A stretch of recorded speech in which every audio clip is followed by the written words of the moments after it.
Hi friends, എല്ലാവർക്കും നമസ്കാരം. അപ്പോൾ ഇന്ന് കാബേജ് വെച്ചിട്ട് വളരെ എളുപ്പത്തിൽ ഉണ്ടാക്കാൻ പറ്റുന്ന നല്ല ടേസ്റ്റുള്ളൊരു കറിയാണ് ഉണ്ടാക്കി കാണിക്കുന്നത്. ഇത് ചപ്പാത്തിക്കൊപ്പം ചോറിനൊപ്പമൊക്കെ കഴിക്കാൻ നല്ല ടേസ്റ്റാണ്. കൂടുതൽ നല്ലത് ചപ്പാത്തിക്കൊപ്പം കഴിക്കാനാണ്. അതേപോലെ പൂരിക്കൊപ്പം കഴിക്കാനും ഒക്കെ നല്ല ടേസ്റ്റുള്ള ഒരു നാടൻ രീതിയിലുള്ള ഒരു കാബേജ് കറിയാണ് ഞാൻ കാണിക്കുന്നത്. അപ്പോൾ നമുക്ക് കണ്ടു നോക്കാം എങ്ങനെയാണ് ഉണ്ടാക്കുന്നതെന്ന്. അപ്പോൾ അതിന് മുന്നേ നമ്മുടെ ചാനൽ സബ്സ്ക്രൈബ് ചെയ്യാത്തവരുണ്ടെങ്കിൽ ഒന്ന് സബ്സ്ക്രൈബ് ചെയ്യുക. അതുപോലെ തന്നെ ഫോളോ ചെയ്യാനൊന്നും മറക്കണ്ട. അതുപോലെ തന്നെ നിങ്ങൾക്ക് ഈ റെസിപ്പി ഇഷ്ടമായെങ്കിൽ ഈ വീഡിയോ ഒന്ന് ഷെയർ ചെയ്യണേ. അപ്പോൾ അതിന് വേണ്ടിയിട്ട് ഒരു പാൻ അടുപ്പത്ത് വെച്ചിട്ടുണ്ട്. അതിലേക്ക് 1 സ്പൂൺ എണ്ണ ഒഴിക്കുക. നിങ്ങൾക്കിതിന് വെളിച്ചെണ്ണയോ നല്ലെണ്ണയോ കടുകെണ്ണയോ അല്ലെങ്കിൽ റിഫൈൻഡ് ഓയിലോ ഏത് ഓയിൽ വേണമെങ്കിൽ യൂസ് ചെയ്യാവുന്നതാണ്. അപ്പോൾ അധികം എണ്ണയൊന്നും ഒഴിക്കേണ്ട, 1 സ്പൂൺ എണ്ണ മാത്രം ഒഴിച്ചാൽ മതി. അതൊന്ന് ചൂടായി വരുമ്പോൾ അതിലേക്ക് ഒരു 2 ഉരുളക്കിഴങ്ങ് വേവിച്ചത് ക്യൂബ്സ് ആക്കിയിട്ട് കട്ട് ചെയ്ത് ഒന്നിട്ടിട്ട് ഫ്രൈ ചെയ്തെടുക്കണം. ഉരുളക്കിഴങ്ങ് കുക്കറിലൊന്ന് വേവിച്ചെടുത്തതാണ്. ഉരുളക്കിഴങ്ങ് വേവിക്കുമ്പോൾ ശ്രദ്ധിക്കുക, അങ്ങനെ ഓവർ കുക്ക് ആവരുത്. ഒരു 80% കുക്കായ ഉരുളക്കിഴങ്ങായിരിക്കണം. അല്ലെങ്കിൽ പിന്നെ നമ്മൾ കറി ഉണ്ടാക്കി വരുമ്പോൾ ഉരുളക്കിഴങ്ങ് കൂടുതൽ വെന്ത് കഴിഞ്ഞാൽ അത് ഉടഞ്ഞു പോവും.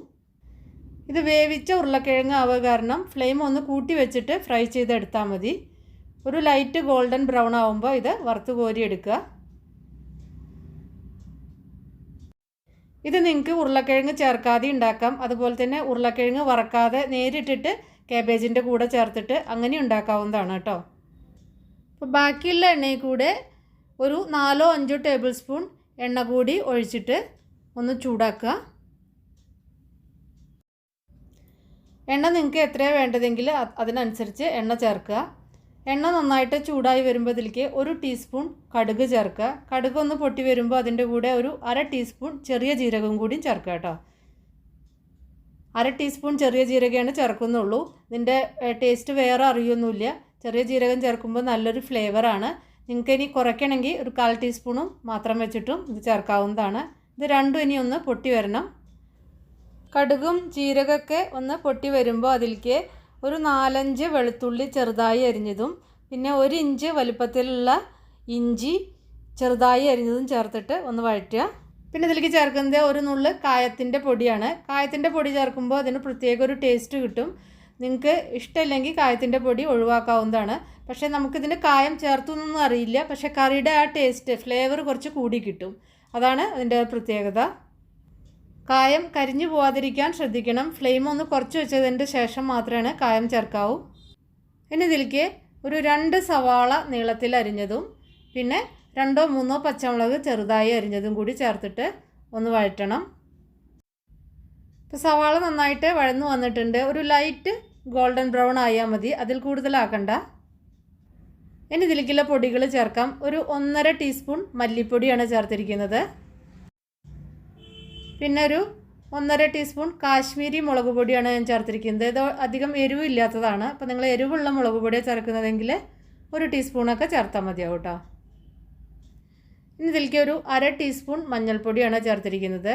അതും കൂടി ചേർത്തിട്ട് ആ മസാലയുടെ ആ ഒരു പച്ചമണം, ആ റോ ടേസ്റ്റ് ഒന്ന് പോകുന്ന വരെ ഒന്ന് വഴറ്റുക. ഫ്ലെയിം കുറച്ച് വെച്ചിട്ട് വഴറ്റണം കേട്ടോ. മസാല കരിഞ്ഞു പോകരുത്. അപ്പോൾ ഇതിൽ അങ്ങനെ കുറേ മസാല ചേർത്ത് കഴിഞ്ഞാൽ കറിക്ക് അത്ര ടേസ്റ്റ് കിട്ടില്ല. അപ്പോൾ 1.5 ടീസ്പൂൺ മല്ലിപ്പൊടി എന്ന് പറഞ്ഞാൽ അത്ര തന്നെ ചേർക്കാവോ, അതിൽ കൂടുതൽ ചേർക്കരുത് കേട്ടോ. മസാല ഒന്ന് മൂത്ത് വരുമ്പോൾ ഇതിലേക്ക് ആവശ്യത്തിനുള്ള തക്കാളി ചേർക്കാം. ഞാനിപ്പോൾ 2 തക്കാളിയാണ് കേട്ടോ ചേർക്കുന്നത്. 2 വലിയ തക്കാളിയാണ് ഞാൻ ചേർക്കുന്നത്. നല്ല പഴുത്ത, അധികം അങ്ങനെ പുളിയില്ലാത്ത 2 തക്കാളിയാണ്. അപ്പോൾ നിങ്ങൾക്ക് പുളിയുടെ അനുസരിച്ച് നിങ്ങൾക്ക് തക്കാളിയുടെ അളവ് കൂട്ടുകയോ കുറയ്ക്കുകയൊക്കെ ചെയ്യാം. ചെറിയൊരു പുളിയുള്ള തക്കാളിയാണെങ്കിൽ അതായിരിക്കും എപ്പോഴും കൂടുതൽ ടേസ്റ്റ് ഉണ്ടാവുക. പക്ഷേ പലർക്കും പുളി അധികം ഇഷ്ടം ഉണ്ടാവില്ല. അപ്പോൾ നിങ്ങൾ തക്കാളി അതിനനുസരിച്ച് അളവ് കുറച്ചോളൂ. അപ്പോൾ 2 തക്കാളിയും കൂടിയും ചേർത്തിട്ട് അതെല്ലാം കൂടി നന്നായിട്ട് മിക്സ് ചെയ്യുക. ആവശ്യത്തിന് ഉപ്പ് കുറച്ചും കൂടിയും ചേർത്തിട്ട് ലേശം വെള്ളം ഒഴിച്ചിട്ട് ഇതൊന്ന് അടച്ചു വെച്ചിട്ട് വേവിക്കുക. തക്കാളി നന്നായിട്ട് വെന്തിട്ട് എണ്ണയൊന്ന് തെളിഞ്ഞ് വരണം. വെള്ളം കുറേയൊന്നും ഒഴിക്കരുത്. തക്കാളി ഒന്ന് വെന്ത് പെട്ടെന്ന് എണ്ണ തെളിഞ്ഞ് വരാൻ വേണ്ടിയിട്ടാണ് ഒരു ലേശം വെള്ളം ഒഴിക്കുന്നത്. ചൂടുള്ള വെള്ളം ഒഴിക്കുകയാണ് കേട്ടോ. ഇപ്പം ഞാനിത് അടച്ചു വെച്ചിട്ടുണ്ട്.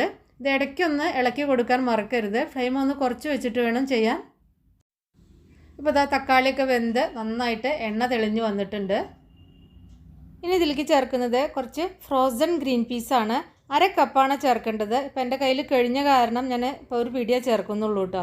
ശരിക്കും ഇതിൻ്റെ അളവ് ഒരു അരക്കപ്പെങ്കിലും ചേർക്കണം. മിനിമം ഒരു 1/4 കപ്പെങ്കിലും എന്തായാലും ചേർക്കണം കേട്ടോ. അപ്പോൾ നിങ്ങളുടെ കയ്യിൽ ഫ്രോസൺ ഗ്രീൻ പീസ് ഇല്ലെങ്കിൽ പച്ചപ്പട്ടാണി ഇല്ലേ, അതൊരു 6-7 മണിക്കൂർ കുതിർത്തിയിട്ട് അധികം ഉടഞ്ഞു പോവാതെ കുക്കറിൽ വേവിച്ചെടുത്തിട്ട് ഇതിൽ ചേർത്താലും മതി. ഫ്രോസൺ ഗ്രീൻ പീസ് ആകുമ്പോൾ ഒരു 5 മിനിറ്റൊക്കെ കുക്ക് ചെയ്താൽ മതി. നന്നായിട്ടൊന്ന് മിക്സ് ചെയ്യുക, അപ്പോഴേക്ക് തന്നെ അത് സോഫ്റ്റ് ആവും. ഇനി ഇതിലേക്ക് കാബേജാണ് ചേർക്കുന്നത്. കാബേജ് ഞാൻ ക്ലീൻ ചെയ്തിട്ട് നീളത്തിൽ അരിഞ്ഞു വെച്ചതാണ് കേട്ടോ. അല്ലാതെ ഇങ്ങനെ ചെറുതായിട്ട് അരിഞ്ഞെടുക്കരുത്, നീളത്തിൽ ഇങ്ങനെ അരിഞ്ഞെടുത്താൽ മതി. ഞാനൊരു 1/2 കിലോ കാബേജാണ് എടുത്തത്. പിന്നെ അത് ക്ലീൻ ചെയ്ത് വന്നപ്പോൾ അത് ഏതാണ്ട് ഒരു 100 ഗ്രാം കുറഞ്ഞിട്ടുണ്ടാവും. അപ്പോൾ പിന്നെ ഏതാണ്ട് ഒരു 400 ഗ്രാമോളം കാബേജ് ഉണ്ടായിരിക്കും കേട്ടോ. അതും കൂടി ചേർത്തിട്ട് നന്നായിട്ടൊന്ന് മിക്സ് ചെയ്യുക. ഈ കറി ഉണ്ടാക്കുമ്പോൾ ഒട്ടും വെള്ളമൊന്നും ഒഴിക്കരുത് കേട്ടോ. കാബേജിൽ തന്നെ ആവശ്യത്തിനുള്ള വെള്ളമുണ്ട്. അത് നമ്മൾ വേവിക്കുമ്പോൾ അതിൽ നിന്നുള്ള വെള്ളം ഇറങ്ങിയിട്ട് തന്നെ വെന്തോളും. ഇനി ഇതൊന്ന് അടച്ചിട്ട് ഒരു 2-3 മിനിറ്റ് ഒന്ന് വേവിക്കുക. 2-3 മിനിറ്റ് ഒന്ന് വെന്തതിൻ്റെ ശേഷം ഇതിലേക്ക് ആ വറുത്ത് വെച്ച ഉരുളക്കിഴങ്ങ് കൂടി ഒന്ന് ചേർക്കുക. ഇനി ഇത് വീണ്ടും ഒന്ന് അടച്ചു വെച്ചിട്ട് വേവിക്കണം. ഉരുളക്കിഴങ്ങൊക്കെ നന്നായിട്ടൊന്ന് മിക്സ് ചെയ്യുക.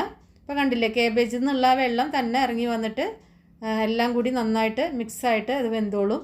കാബേജിന് പിന്നെ അധികം ടൈമൊന്നും എടുക്കണ്ട, ഒരു 4-5 മിനിറ്റ് അടച്ചു വെച്ചാൽ മതി. ഉരുളക്കിഴങ്ങ് പിന്നെ ഓൾറെഡി വെന്തതാണ്. എല്ലാം കൂടി നന്നായിട്ടൊന്ന് മിക്സ് ആവുക മാത്രമേ വേണ്ടൂ. ഇനി ഇത് തുറന്ന് വെച്ചിട്ട് കുറച്ച് നേരം ആ കാബേജിൽ നിന്നുള്ള അധികമുള്ള വെള്ളമൊക്കെ ഒന്ന് ഡ്രൈ ആയി വരണം. ഇതിങ്ങനെ ഡ്രൈ കറി ആകുമ്പോഴാണ് ഇതിന് കൂടുതൽ ടേസ്റ്റ് കേട്ടോ.